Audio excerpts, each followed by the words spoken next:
Saya Tuan Mak Bahari Abdul Rahman selaku Ketua Istiadat Kesultanan Palembang Darussalam atau ringkasnya KPD mengucapkan selamat Hari Raya Aidilfitri kepada seluruh umat Islam dan rakyat Malaysia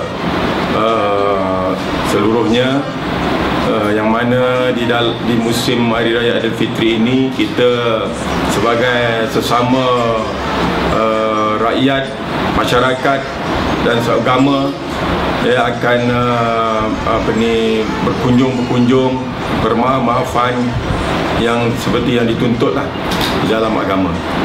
Jadi dalam masa yang sama saya berkesempatan di sini menjemput rakan-rakan untuk bersama meraihkan Hari Raya Aidilfitri ini pada 24 hari bulan Ogos jam 9 malam bertempat di Taman Rumah Murah Ladang Baru, iaitu Tanah Lapang Rumah Murah Ladang Baru, bermula jam 9 malam.